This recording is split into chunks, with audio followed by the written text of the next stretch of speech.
Erokamano nyako Ramogi kuom thuolo mari. Waikore makare gi weche manyien mag migago mabiro ni kowuok e Ramogi TV. Akwayi ni bed machiegni kendo mondo iluwa chakre chakruok nyaka giko. Mokwongo thuond weche. Apisi mar ogai mar jomin buche oyudo seyo e wi okang' mar wito oko buche mag mahundu e yo makelo chich. And that's why we see the algal blooms, the green color, which is an indicator of bad water quality. Jokanyo onyiso luoro kaluwore kod chido ma nam Lolwe magikoni rocho ngima rech kod le mamoko modak e pi. Weg lope kar puro chele Malowa Kuja e Nyatike oyudo chudo e tielo mar ariyo kowuok kuom piny owacho.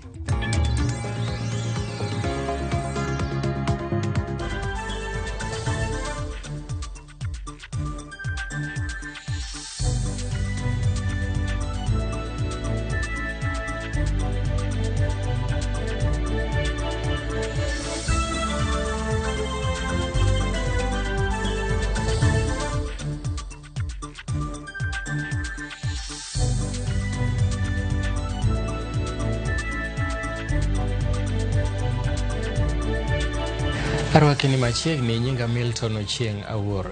Direkta mar apisi mar jomin buche Renson Ingonga omako chung' ni onge paro mopondo e buche mag njore momaki ne achije moko manomaki e kinde ng'anyo. Owacho ni giluwo chik manokale od bura higa mar 2014 motudore kod timbe mag njore. Igonga owacho ni ok obidok chien e mako bura mar njore mager ne ng'ato ang'ata maketho ute makonyo e tayo chenro mag sirikal. Of public prosecutions has a very fundamental power and role, and that is to institute, to take over, and to discontinue any criminal proceedings. That power ultimately can end in a denial of liberty. Terrorism is not only when you bomb using bombs, but if you make acts that are endangering human life, government installations, that is an act of terrorism. So we must understand where we are coming from. That is why we are able to charge people under that act. It is not that there is anything. And we must understand that when we charge people, they must not always have guns or bombs for us to charge under that act. This is a law that was passed in 2014 by our legislature. Nonro yango ni chilo medore e pi mar nam Lolwe ahinya te alwora mabombe mokiewo kod nam kaka Kisumu, Mwanza, Kampala kaachiel gi Entebbe, gino makoro kelo luoro e wi ngima oganda kod le mag pi e alwora ma nam Lolwe. Nonro ni otim kod Commission mar riwruok bad nam Lolwe kod riwruok mar piny Jerman. Lipoti yango ni sani rech odar kendo dok e chuny nam ka gitemo manyo mura maler magiweyo gino mamiyo jolupo bende yudo tich matek. Jolony mawuok e piny Kenya, Uganda kaachiel gi Tanzania ochiwo kwayo ni dwaro nitiere mar bedo kod romo mapiyo mar konyo duoko nyadhi mar pi nam Lolwe kod ngima mag dhano kod rech ahinya to ne tienge mabiro nyime.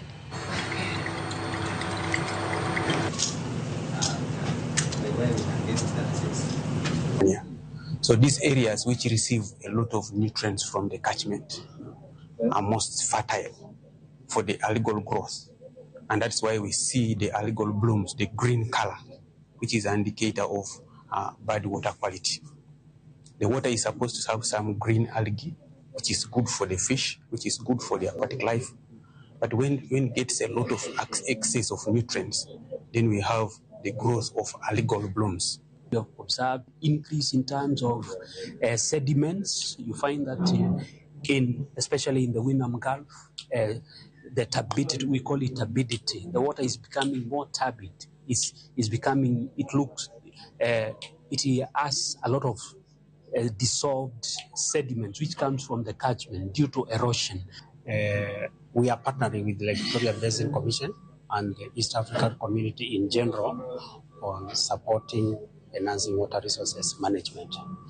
To be specific on this particular exercise, is we are trying to see how we can enhance horizontal cooperation between LVPC and the partner states, but also other key stakeholders within the basin. Jodak ma Muslim e kar chung' od bura ma Webuye e kaunti ma Bungoma dwaro mondo mi migawo mar alwora okaw okang' ma chik ne jaket mwandu moro e alworano kuom wito taka e alwora Aoyae. Jodak wacho ni jaket mwanduno ne ok okawo pachgi e wi okang' mar puko taka e alwora ma gidakie, kata kano ero kamoting'o nyaka oko mag anguro ma sani giwacho ni golo tik marach e alworano kendo ketho chenro magi mag ohala. Giwacho ni jaket mwanduno bende ochiko pi taka ma olore e apaya, gino ma bende koro kelo negi luoro ni kigidek yudo tuoche mopogore opogore. Wuon lobno kata kamano oyango ni gisewinjo ywak jogo kendo gisechako keto chenro makare ma loso lwasino obed makare.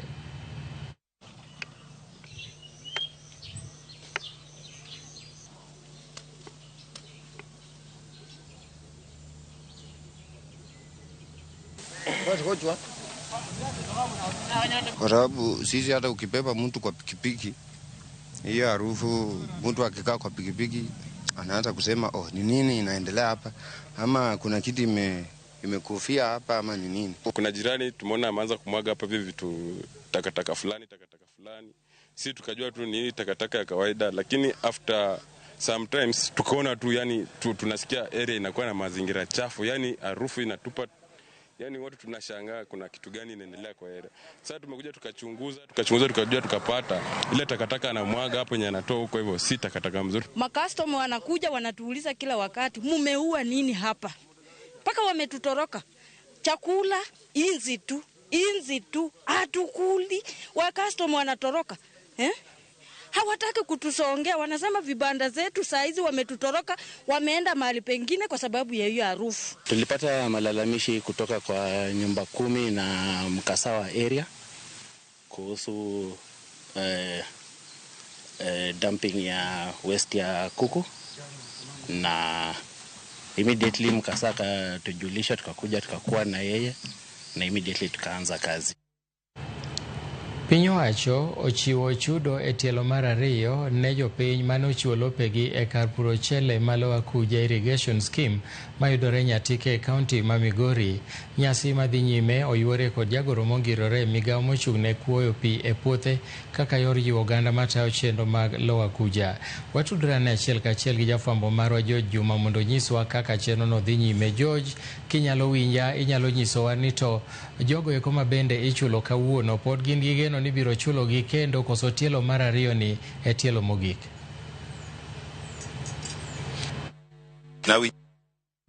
Toka kanyo mago kwan jogo mabende koro chopo kae mar kao chudo margi gin jogo mane ochiwo bath lopegi mondo ne gere lai mar pi kata wayleaves e kar purno mar Lower Kuja Irrigation Scheme. Kaka wacho ma tielo mar ariyo, tielo mokwongo ne ochiwo omenda maromo milion 17 ne ji maromo 80. Ka bende tielo mar ariyo bende wadang'e to kwan ji maromo nade midhi chiwnegi, to jomodong' ibiro chiwne karang'o. Inyalo paro kinde mokalo ne jatend piny nolando kata ne National Irrigation Authority nolando ni omenda maromo milion 68 oseket tenge ma onego tigo e chudo mag jogo mane ochiwo lopegi. Ka koro ma tielo mar ariyo, wabiro geno tielo mar adek koro biro e kinde maromo nade. Mokwongo kapok awuoyo kod mokom jopur, anene mondo koro awuo kod manager mar Lower Kuja Irrigation Scheme mondo lera to kawuono wachiwo omenda maromo nade, ji maromo nade, to geno ne jomodong' biro karang'o. Adoni chopri machiegni ka moko watwa kodi matin king'iyo kachacha. Wan tielo mar ariyo mar chudo mag jogo mane chiwo lopegi. Wakng'e tielo mar ariyo ni uchiwo omenda maromo nade to ne jopur maromo nade, to jomodong' gin ichulo gi karang'o. Erokamano, gi nyinga iluonga Isaac Munga, an manager mar Lower Kuja Irrigation Scheme.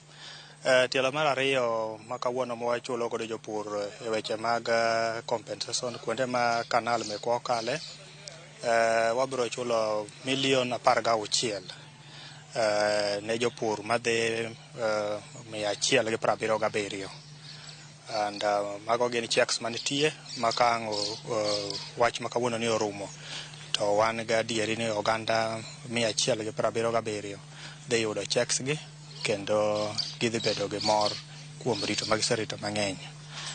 Tokeno wang'eyo ni ma en exercise madhi mbele, and kwa tieko ma to wadhi chako okang' mar adek mar kendo chako puodho jok ma onego yud yuto margi. ma ang'eyo ni kwatieko kawuono to ei week mwachako manyien wachaka kendo puodho okang' mar adek mar jok mabiro yudo pesagi. Ang'o mosemono nochiwo omenda milion 68 manulandigo chiwo? Ang'o mosemonu mondo uchiw gi dichiel ke jogo serito kochakore higni 2010 gi wiye kocha 13? Erokamano, gima duong' manyaka wayiere ni wachudo to gima wachulo ni en weche mag law and gima wachulo ni en weche mag development bende mane nitiere law. Waduto te wang'eyo ni weche mag law gin weche madondore and nyaka wati gi bad sirikal mamoko mondo mi wapuodhi mwayie adieri ni ng'ama wadwa chulo ni en ng'at ma wuon law. Koro nitiere process manyaka waluw mondo wagigi mwayud adieri ni in e wuon law monego chul. Koro gini ok en gima wanyalo timo gi odiochieng' achiel, nono to wadhi bedo gi cases mang'eny mapok nwadwaro wanwang'. Kadhi kawe antiere kuonde ma uyawo sani blocks manyien. Ok ang'e ne wan ka wach ma chudo blocks go budho. Jo mikawo ku lopegi kata ma ochulo lopegi midhi kete oula kata lai mag pi. Gin osechul gi koso ere kako tiwa mar geng'o gimotime mosebudho kuom higni malai kapok ochul jin? Ka nyocha wachako weche mag chudo, nyocha waketo priority mokwongo en kama pur dhiye masani. Nikech kama pur dhiye masani machalo block 3 wasebedo gi chandruok ei pur nikech ipuro kuom jok mapok ochul. Koro nwamiyo gi priority number 1 mondo mi watim rang'ado wachulgi.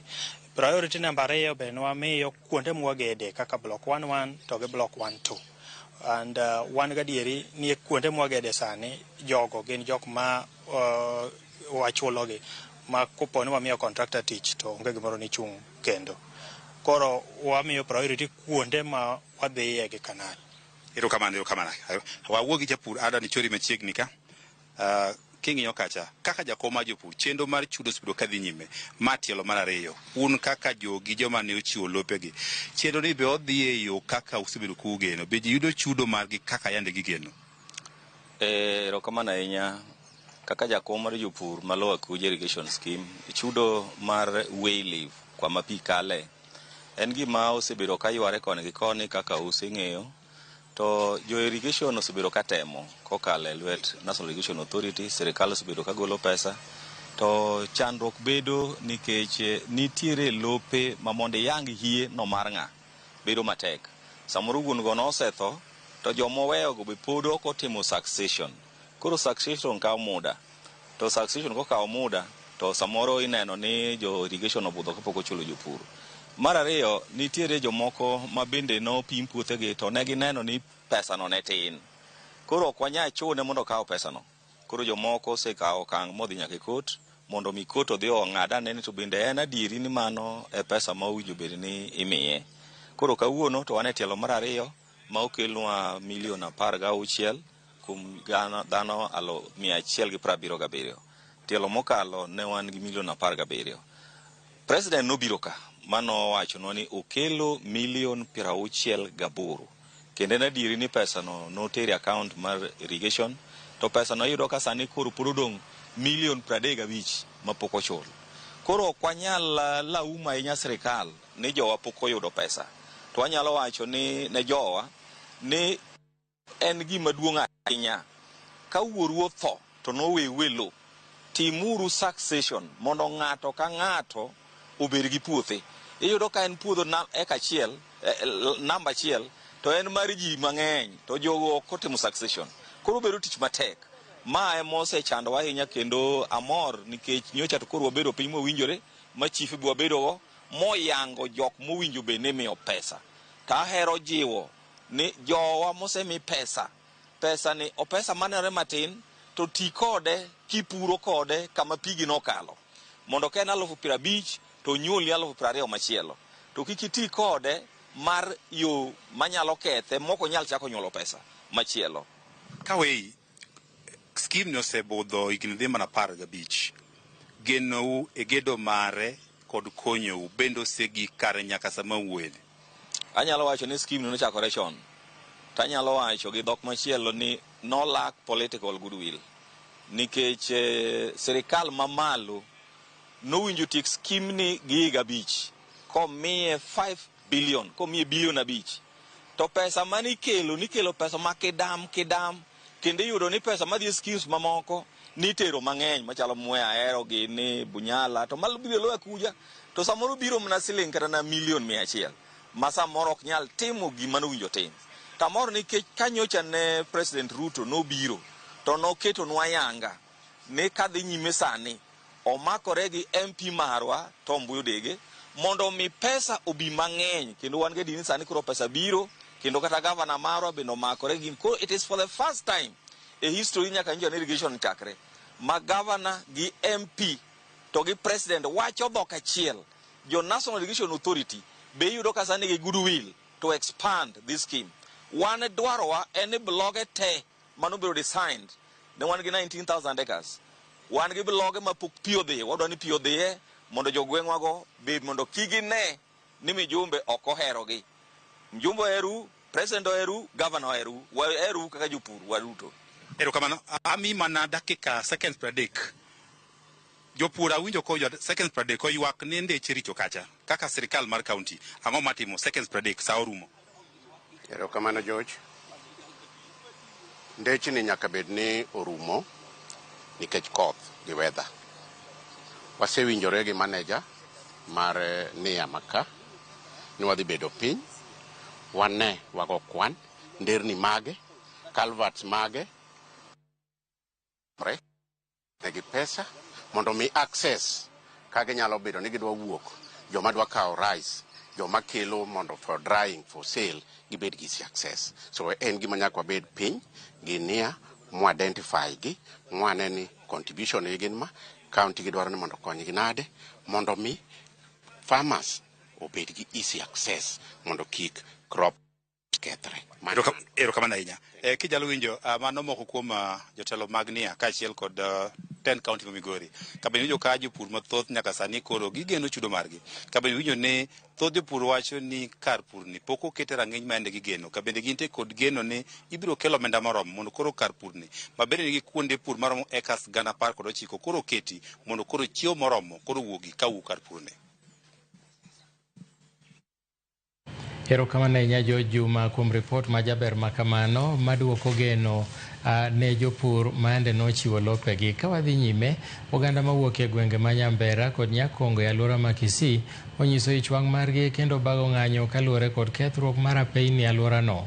Gikoni kethruok mar apeyni osekelo negi chandruoge modhuro koting'o bedo kod pek e yudo chenro mochuno kaka mag thieth e kind mamoko.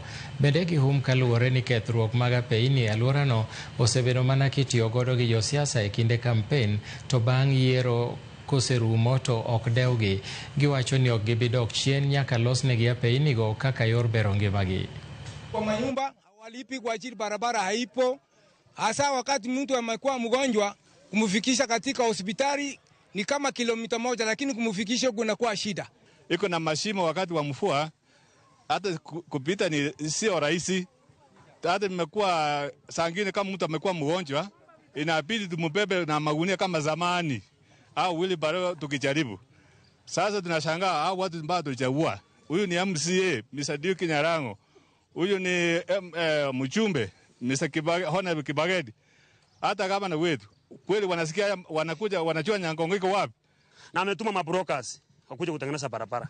Mimi nataka kuambia watu wetu hivi ama kuambia kina Kibagedi hivi au na area MCA, hii barabara inatengenezwa vizuri, haiko channel vizuri, maji isisumbue watu kwa sababu maji inaleta shida, nachukua manyumba za watu. Tuko na manyumba za kurentisa hapa lakini hakuna watu wanaishi hapa, wametoroka. Wakati tuko sokoni mvua imetunyeshia, sasa tunataka kuharakisha kwenda nyumbani. Hata tukiuliza mapikipiki tupande, mapikipiki sinatukataa. Juzi mheshimiwa amefanya post pale Facebook akaweka baadhi ya barabara ambazo zinaenda kufanywa through Kera, na hii ilikuwa miongoni mwa hiyo barabara na kuna zingine mingi kama 5.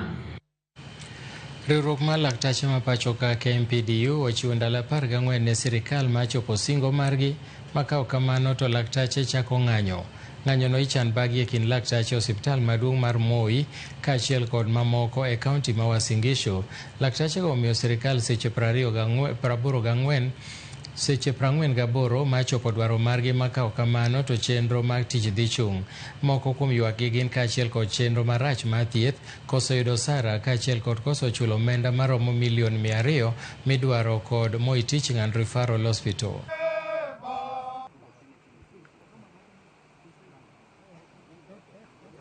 In 14 days' time, your doctors will leave the hospitals, not because they don't love you, but because the management of Moi Teaching and Referral Hospital has chosen to prioritize tenders over the health insurance of our doctors. Just keep it in mind that the doctor who is treating you cannot access the services that they are giving you. We have sung this song a long time, and KMPDU is not in the business of manufacturing papers for people to sign. We will not sign anything more.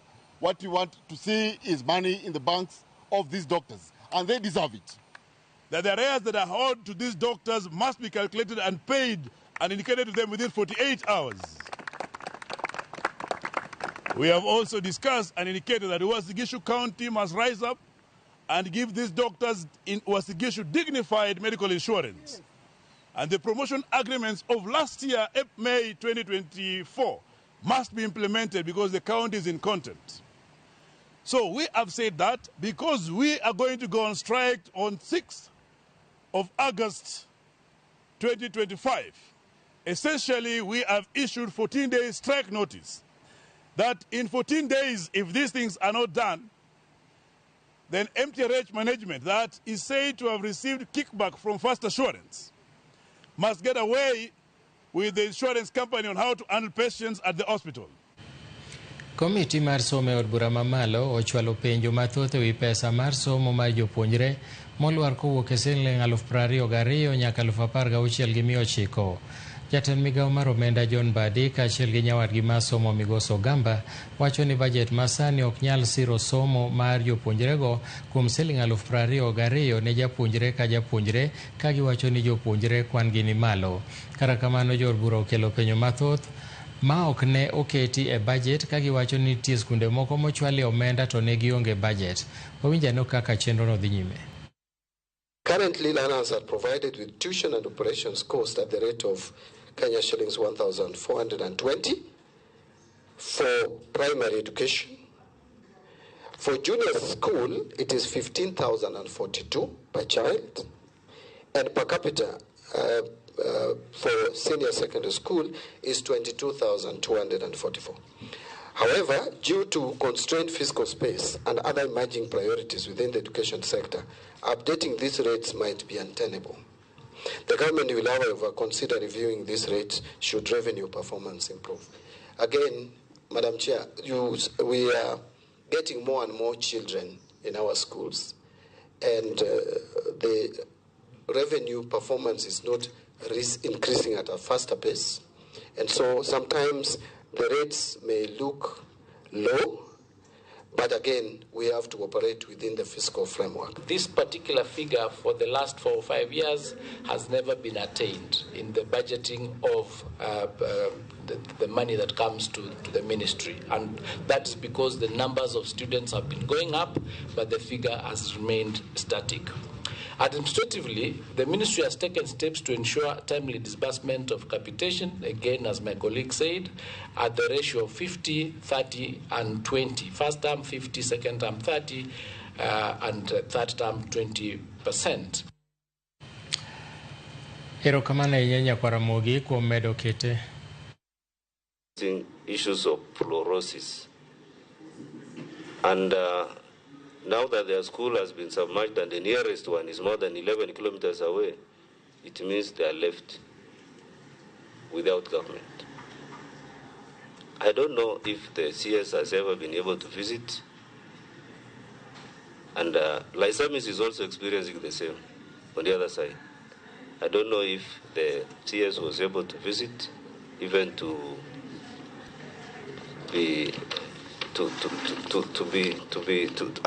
feel what we are going through in these schools. We were able to do for Ngimure 5 classrooms. The school was off for 3 years. when I just came in 2023, we constructed 5 classrooms. I don't know. These are so many schools, and as I've said, I don't know. Maybe CS, all that I needed from you is to say that you will do something. There are issues of equity that is being discussed here across. If you would have just told me that you are going to do something for these schools, because even Natole, the local mixed primary school is already congested. We are even partially housing a mixed day secondary there. I'm constructing their secondary school, but the school is already congested. Now another school of more than 400 learners housed in the same school, comprehensive school. I'm telling you, it is just a problem. So I don't know. We had picked it on 10th of April. I needed you to tell me you are going to do something, and so that we can be able again to go back and tell my people that actually the ministry is doing something. Thank you. CS, are you able to do something? The member is quite brief. What I want to suggest is, because this is a very specific and serious issue, could I suggest that the member comes to our offices on Wednesday afternoon if you will be available, so that we can go through these and other issues together and come up with a way forward on it, because it's quite specific and there are issues that obviously we need to do. I don't know whether that... I think that's okay. Member, if you can go with your team and meet the CS's team in the office so that you discuss in depth. And if you feel the committee needs to... Honorable Chair, I don't know if that is going to happen. I've written you several letters, including the PS. You have my letters. I even dropped one last week. Honorable Member. Your predecessor, I came to your office. You remember when I was with you? I came to your office and I sat down with you. I told you the same problem. That was before you even came in April to Parliament, around March or February. Honorable Member, I think he has invited you on Hansard. So we'll want to take that as a serious invite. So Wednesday afternoon, next week. And if there's a breach, we'll take it up. Honorable Chair, let me check on my calendar so that we can reschedule. I think that's in agreement. If there's a rescheduling, you can do that between the two of you. Honorable Member, I would like to kindly let us, because of the minutes, let's allow the other members to just go through their kindly, my request. So I would like to go to the next. Who was the next Chair, online? we have agreed. Yes. Chair, we have agreed because I'm old. Jatend migao mar mwandu manie bwolo Hassan Joho oseo ka kitao cheno magedo eka timo nonro wi lupo e alwora ma Shimoni e kaunti ma Kwale. Cheno mowacho ni oseyuare kuom kinde malach.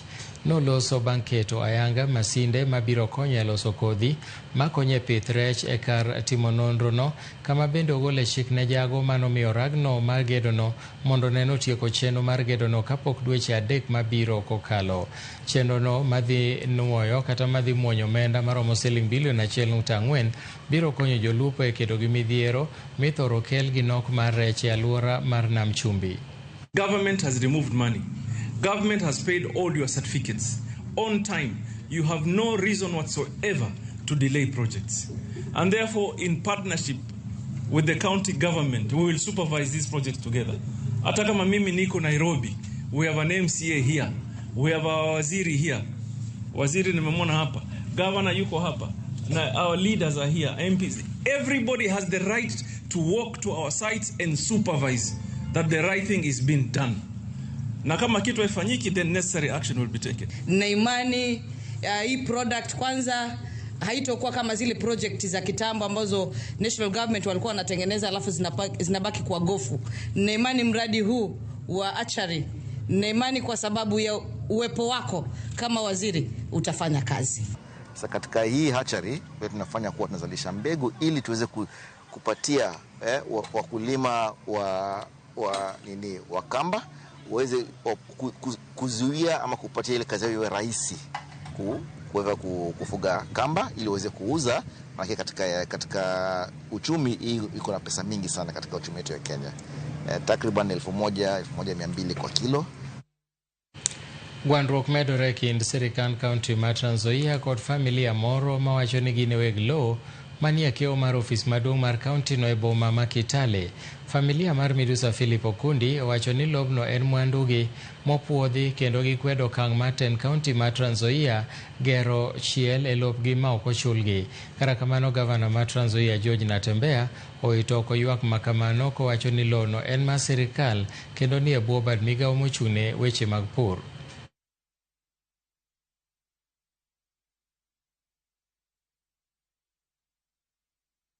What I can say, the Department of Lands, RD House, should actually come in to clarify what is really the truth. Is the land belonging to county government or private developers? My prayer is that the county government of Trans Nzoia should desist from forceful acquisition of a private person's property. If they want the land, we are ready. We can negotiate on a table.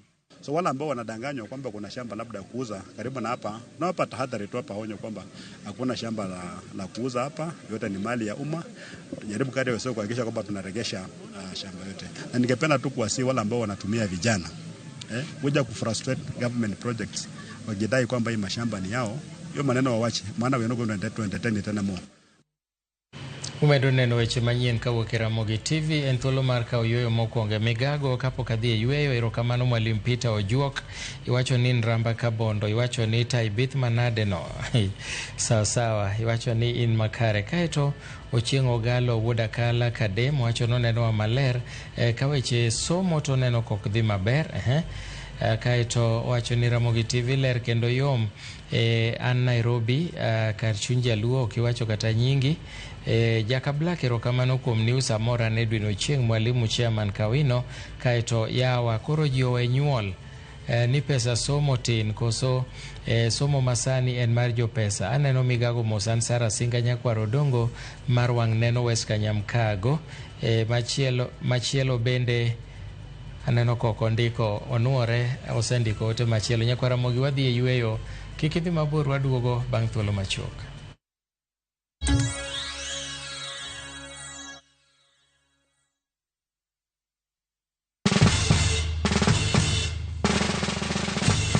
Guess what? Citizen Duca now delivers. Get amazing discount on your favorite essentials and have them brought straight to your doorstep, all for just 200 shillings delivery fee. Go to citizenduca.com, select the product you want, pay, and we'll handle the rest. Citizen Duca, the home of discount.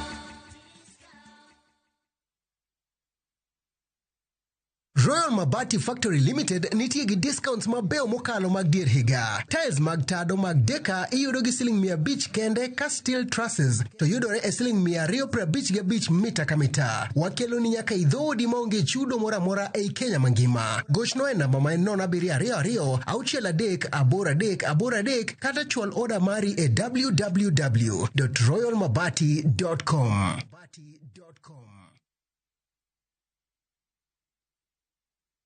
Introducing Wigo, your trusted ride. The ride with the most reliable, verified, efficient, and transparent drivers. With fabulous cashback incentives for passengers, each trip on Wigo feels like an upgrade. Download Wigo from Play Store or App Store or SMS Wigo to 20425 and ride with confidence. Wigo, let's go.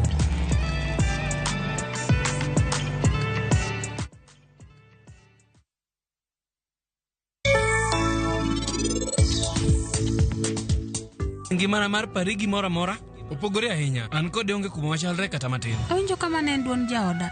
Nitie ng'ama chal nadi. Ok ochuno ni ng'ato bed machiegni kode ko mondo obed gimoro. Opogore gi pari. Kuom gimoro amora ngimane odwa ni mondo anakonye konyo. Walidh mos wawinj gima giwacho. Bi wadhi. Wan kane watimo arus. Ngimana gi mar pari nopogore ahinya. To mano ne en odiochieng' marach ahinya e ngimana. An kawinjo duon ng'ano, tawinjo ka en ng'ama rach ahinya. Ochalo mana ng'ama golo sum. Tang'o momiyo timre kama.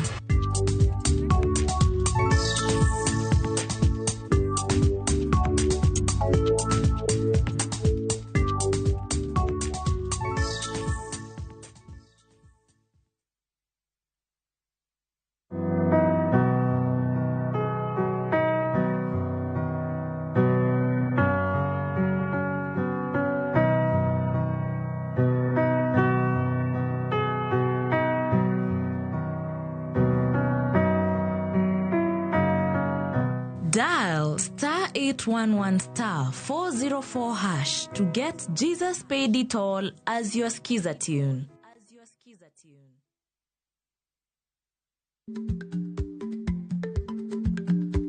Chako chon loyo dhi kajuoga. Ma tiende ni bedo gi ikruok momondo, geng'o masiche kod midhiero mang'eny mabiro e ngima dhano.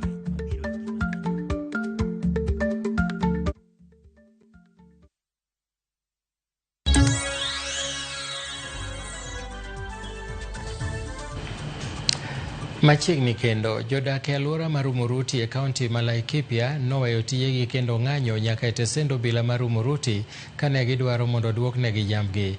Ne gimanore kodgi e lweny kamoting'o asere kod tong', ka jodak goeko oseo moko kuom apisa mag arita kwe kuom weyo achije mong'ere mosebedo ka kwalo jamni. Jodak go koro dwaro ni sirikal mondo med keto okenge mag tieko kuo mar jamni, ka giwacho ni kwan dhok maromo 200 osekwal e bwo dwe achiel mokalo, kendo gi okang'no dhok 7 nokwal e alwora ma ADC Mutara. Kitu ambayo alitufanya tuhuzunika sana ni kwamba sisi tumekuja kujitolea, hatukuita askari yoyote, tukashika watu wawili, suspect wawili, tukapeleka mpaka tukapelekea hao, alafu hao wanatoa na anawarudishi ripoti ya kwamba ni kwa nini aliwashilia hiyo watu. Officer ambaye alikuwa in charge, investigating officer, amefanya kazi ambayo haijaturidhisha, na tumeona ya kwamba hatutapata haki.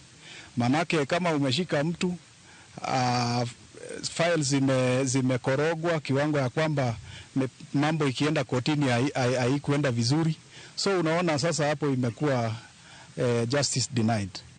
Ukiwa unachukuliwa mali zako, ukiona hivi ile serikali ambayo tunategemea ndio wanazidi kutuangamiza, tunaomba waziri wa usalama ambaye ni Kipchumba Murkomen haingilie kati.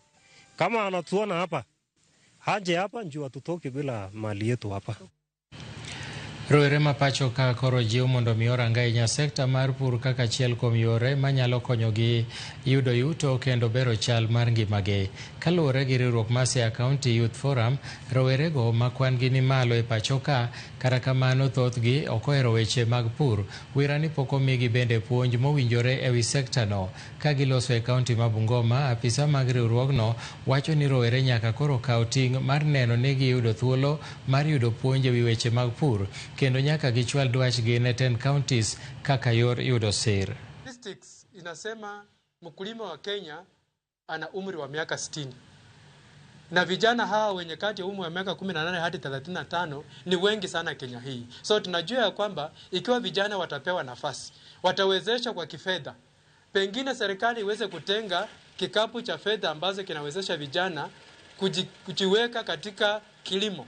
Vijana wawezeshe kupewa hizo pembejeo tunaita input. They've been able to develop a memo, and this memo they are going to present it to the county assembly or the county executive of Bungoma, and on 30th of this month we will also bring on board different stakeholders, especially stakeholders who are working in the agriculture sector. We will bring them on board so that the young people can ask them questions, the young people can appreciate the good work that they've been doing in the agricultural sector. The youth Bungoma County are a resource to be tapped into, so that they give enough resources for the youth in Bungoma County to sit down and also build their enterprises to make sure that in the end of the next 5 years, we are going to have a county whereby is full of young entrepreneurs who are sustainable. We have been equipped with skills to be able to hold the government accountable as youths, and in specific the agricultural sector. Jagoro mongirore migao mochune rowere Ferikinzi Jacobs owacho ni chenro duto mag yiero mag rowere pachoka oseketne ikruok makare. Kanotwak gi jofwambo, Fikirini Jacobs owacho ni girito jatend migao mar tuke kod dongruok rowere Salim Vuria mondo ket ayanga tarik mar yiero e oboke ma piny owacho. The future belongs to those who step up and lead. We urge all Kenyan youth to rise, to register and participate actively in the upcoming National Youth Council elections. These elections are an opportunity to vote and amplify your voice, articulate your vision, and establish your rightful place in shaping leadership at the national level. As I have indicated earlier, the last NYC election was conducted in 2012. The regulations envision a process where the election can be online or physical or hybrid. And so the National Steering Committee, which comprises representatives from the IEBC, the National GAO structure, the Ministry of Youth, young people themselves on the National Steering Committee, that is chaired by Mr. Osaso here, will provide guidance around what mode will be used, and all young Kenyans, provided you carry a Kenyan ID, is eligible to vote in the election. Jakedo ne ratich oganda e kaunti ma Narok obago romo e kaunti no mar lalruok e wi yore mowinjore mag geng'o lwenje ma kit chwech. Kaluwore gi nonro ma 2022, kwan nyithindo ma nyiri mitero nyangi osechopo 14.8% e pacho ka mangima. Lwenje ma kit chwech ahinya te oganda matimo pith mag jamni bende osebedo midhiero kaluwore kod kido gi timbe maricho mag ogandago. February of this year, and it gives us a lot of hope. All of us, not to work in isolation. We are very happy as the anti-FGM board to work closely with the CSOs network and really say that the CSOs have been our foot soldiers, and we have really appreciated that the work you have done has really helped us to reduce the cases of FGM. I sought to go to Parliament because I wanted people to have a conversation about FGM because it was spoken in harsh tones. CSOs, the law banning female genital mutilation, has given you a platform to talk about it. Special thanks to the Girl Generation, support to the African-led movement to end FGM, COVAO, the task force members, and the anti-FGM board for your leadership and dedication. Let us continue to work together, raise our voices, and translate our commitments into concrete action. A society free from female genital mutilation is our desired goal. Jodak magweng man kama mayudore Loitoktok e kaunti ma Kajiado owuok oko mar kwedo chenro mar gedo mar yawo e aora ma Narumoru. Jodak oywak ni ne ok ochok pachgi e kinde manochak chenro ma kamano, kendo ni puothegi ne okaw maonge chudo moro amora. Armstrong Osutwa nigi ler mathoth.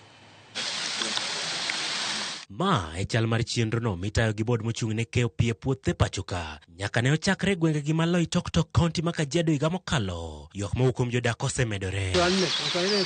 Jodak giwacho ni onge romo manoketi gi jopiny mar choko paro wi chenrono mar gero yawo, kendo ni gedono itaya piny wira ni onge ranyisi machiwo ote mowinjore wi chenrono. Giwacho ni tich makamano ne ok ogo e sei kod bede mingepe mowinjore kama oting'o mano mochung' ne rito alwora NEMA. Project yenyewe imefanywa hapa. Hakuna kibao ya kutuonesha ni project imetoka wapi, ni ya nani, who is the contractor. NEMA report hatuna, public participation hijafanywa na imeharibu shamba zetu sana. Kamano bende, jodago wacho ni gedo makamano sekelo midhiero maduong'. Kagikoni ne ok ochulgi kata ewi puothegi mane okaw. Olalo mane tiyo godo e ng'ado aora ma Narumoru bende ne okethi, kamano noweyo jopuonjre gi midhiero mag ng'ado aorano. Ahinya to e kinde ma ula ng'eny. Ni ule contractor aliyepewa kazi hajali watu wa hapa, kwa sababu hii mto ng'ombe zinakunywa maji, watoto wa shule wanapita hapa from the other side of the river kwenda Loitoktok kusoma. Saa hii sisi wazazi ndio tunaamka saa 9 usiku kuvukisha watoto mto. Na contractor ta mwenyewe ni very rude. Tukijaribu kumwambia tutengenezee njia mbadala, hataki. Kuharibu shamba yangu inamaanisha imechimbwa na tractor about 3/4 of an acre without compensation, na hata bila kuona watu wa Kenya Lands Commission na bila kuona watu wa NEMA. Gigolo kwa ene jochung' mopogore sirikal mondo ne giketo jopiny ler ewi gedo makamano, kamano biro neno ni gikonyore e puothe. Gigolo kwa mondo ne ni olalono kod yore mane okethore olosi. Vile hii damu imetengenezwa hapa ni kumaanisha sisi hatutapata maji. Maji itakuwa inateremka kule, maana inateremka na free flow. Sisi tumeambiwa eti tutapigwa na sola, lakini kama saa hizi weather ya huku karibu miezi 6 kumekuwa hakuna jua, kwa hivyo ni kumaanisha sisi hatutapata maji, hatuta benefit kwa maji.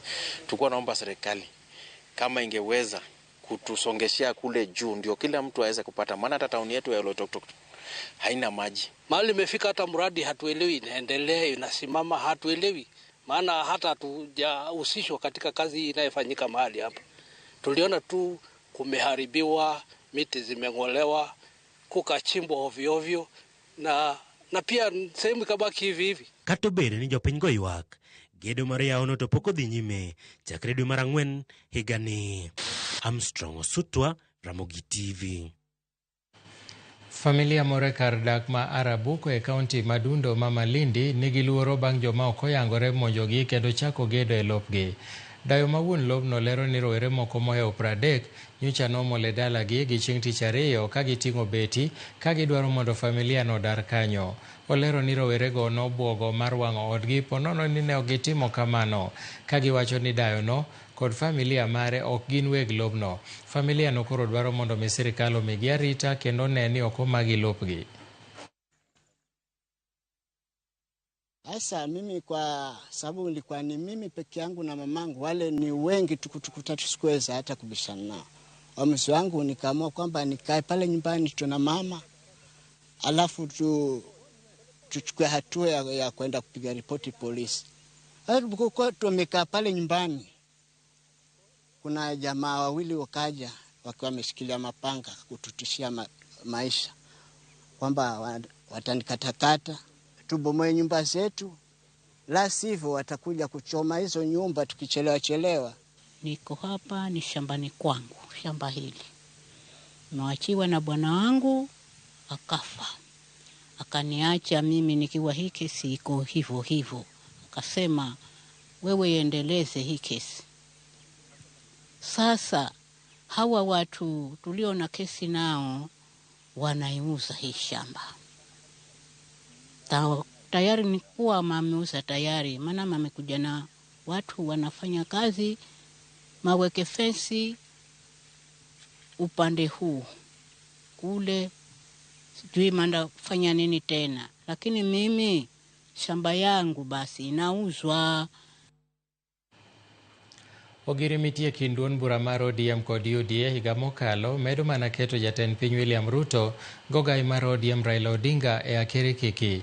Jagoro maduong' mar ODM Edwin Sifuna emotelo ne jood bura mag ODM e kwaya mar kwedo sirikal mar broad-based e kinde ma Ndindi Nyoro kod Mohamed Ali to balo gi duond bura mar UDA. Ere gima jotelo go chano? Chris Owino leronwa. Winjruok mar siasa kind duond bura mar ODM kod UDA medo kelo liet mochwakore e kind jokanyo mag duond buchego. E duond bura mar ODM, jagoro margi maduong' Edwin Sifuna, jood bura ma Embakasi East Babu Owino, Caleb Hamisi Masaboti kod Anthony Kibagendi duto othir kod sirikal mar broad-based. E kweth mar jatend piny William Ruto, osiepne machon Mangita Gidel Ndindi Nyoro kod Mohamed Ali sani ok nere wang' gi wang' kod tend UDA. Iber ni josiasa gineno kamoro. Sifuna ni kamoro matek. En kama tek nang. En kama tek nikech oneno ni riwruok mar ODM gi UDA ni oonge support maduong' Nairobi ka. To king'iyo Babu Owino bende en na wachachiel no. Ni riwruok mar ODM gi UDA oonge gi support maduong' Nairobi ka. Mano wang'eyo. Wane jo Nairobi wane bodak Nairobi kae. Jo UDA mani Central magi ibo gwe oko kabisa. Ibo gwe gi oko kata record gi ber kata record gi oko. Omiyo ji kandidi giri osechako wuok mos. Ni Edwin Sifuna wacho ni en oloso ewi baba. Ni gik mowacho en pach baba kata kiwinje kako oloso. Nyiso ni seche moko dipo ni be baba ong'eyo gik modhi wachogo. Ni to gik mowachogo be ber ne baba. Iwinjo gima wacho. Nyiso ni ntie seche moko ka baba dwa loso be ok odhi loso kende, ntie jogo manyalo loso ni. Chung' motegno margi, lony, chia kaachiel kod tudruok margi kod rowere mag Gen Z osebedo katamo ogai mar ODM Raila Odinga kod jatend piny William Ruto yudo ayula mayom. Jonon siasa kata kamano ni kod kiawa ka bende gin kod mbi mar loso duond bura achiel margi kendo rakore kod duond bura mar ODM, DCP kod Wiper. Mondi pang party ni nitie investment maduong' manyaka ketie. ma en sacrifice ma nyaki kita kanyo kati neno Rigathi Ochako Party ne nitie investment maduong' moketo kanyo. Raila kinde mne owuok kano dhi NDP no tiyo gi pesa mang'eny sana mondo NDP ochung' ka party. Jubilee sani ko wakwang'eyo Jubilee gimomiyo Jubilee nitie kanyo en nikech Uhuru Kenyatta noketo pesa ne mang'eny maber mondo ka party ni oendelea. Kata UDA, the big question man go en ni ng'akuom jogi manyalo wacho ni an pesa na mane an go waketi 500 million I lost party. I organize youth leaders. Wabed gi party headquarters. Kuom jogi. Gima dhi timore ka en ni kuma baba ntie dhi bedo gi weight matek ahinya. To kuma ndini sani Gachagua koro kwa nyal rule gi camp ne embo dhi bedo matek kabisa. Ng'ama okelo another third force e gini gibiro bedo weak matin. Kendo ibiro wach ni gidwa uso piny. Kendo gibiro wach ni sirikal oseng'iewogi. Edwin Sifuna, Babu Owino kod Caleb Hamisi osebedo kamieno sirikal mar broad-based chuodho e kinde mandindi nyoro tije en nyono chuodho chenro duto mag jatend piny William Ruto. Siasa margi nenore kama chal kod dwaro mag rowere mag Gen Z matero dala josiasa matene kendo miyo jotelo mar rowere thuolo mar telo. Chris Owino, Ramogi TV, Nairobi. Erokamano ahinya nyako Ramogi kuom medo kete Ramogi TV. Wadhi e yweyo mar ariyo, to kapok adhi e yweyo aneno ote mar Dr. Duk mar Rodi okona ni to idimbori e migago isome mamul ka ng'ama obet e od maro mano be ok rach. Kaeto machielo asomo ariyo kende. Lera dwe gwenge mag Awendo Central and Hillary Oluoch Jabuya ma Wuod Rongo Tuk Joey School. Kaeto indike mang'eny. Ochieng' Agalo Wuod Akala Kadem wachona neni maler ka weche isomo modhi kare. Wakaw yweyo kik idhi mabor.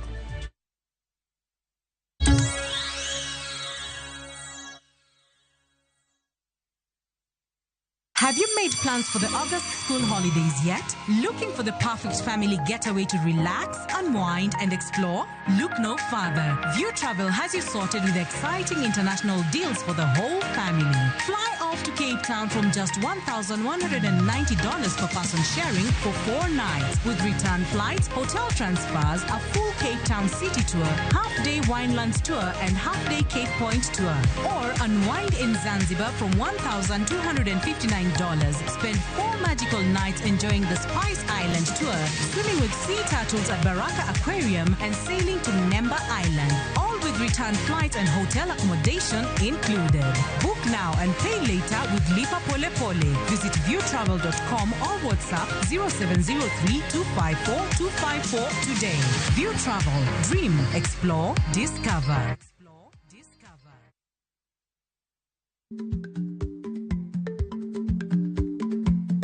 Jarik ni jamuod nyoyo gi goyo.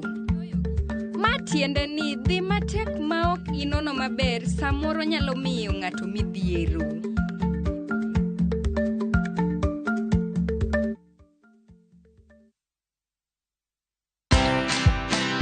You'll build trust by me knowing that you're actually not interested about my title. If you're just saying hi to me while you're looking at my shoulders to see who else is the biggest or the big shot in the room to say hi. I don't think that can be achievable or that is normal, because let me tell you, your body will just shut down. Your body will just tell you no. Even your emotions, you can tell when they're not in check. Watch this story and more. Download the Citizen Digital app or visit www.citizendigital.com and find the Citizen Originals portal. Kenya's #1 app, Citizen Digital.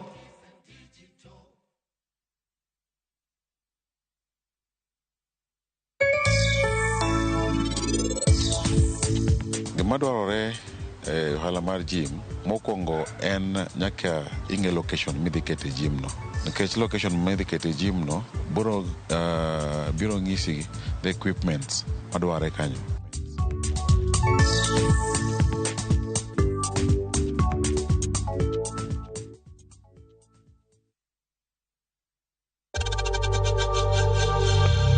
We know times are tough, So, save money by buying airtime from M-Pesa to any network with zero transaction fees. Dial *487*2# and get your airtime PAP with zero transaction costs.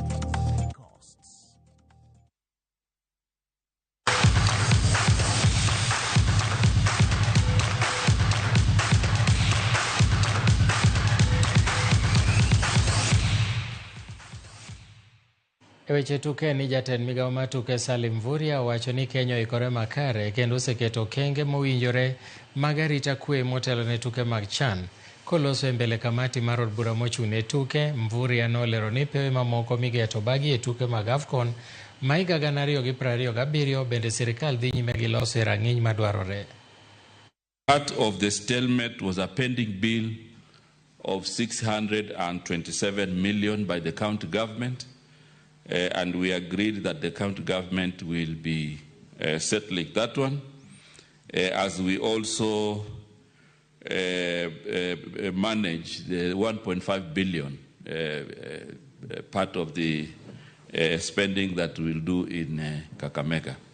So Bukhungu now, the contractor is on the ground. In fact, I just saw a certificate last week and we have paid, and therefore he should continue. And we will be monitoring, we will hasten implementation so that this becomes part of the AFCON grounds in 2027.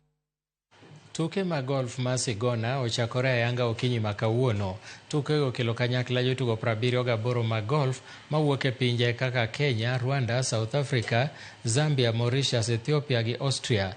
Michael Karanga, John Lejirma, Elvis Muigu, Ebilo Mol kod Adel Balala e moko kuom jotugo ma pacho ka madhi chung' ne Kenya e tukego. Jotugo ma South Africa Paranei Kapur e madhi telo ne kweth jotugo mawuok e pinje maoko madhi yuoro e tukego. En ema nobedo jaloch mar Kabete Open manotugi juma achiel mokalo.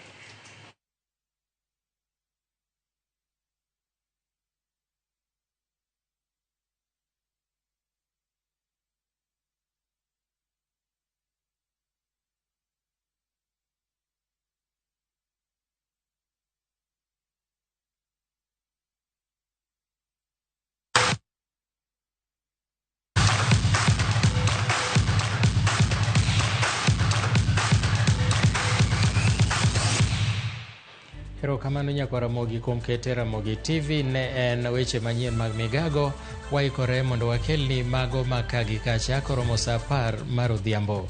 Nyinga Milton Ochieng' Awuor, oriti masani.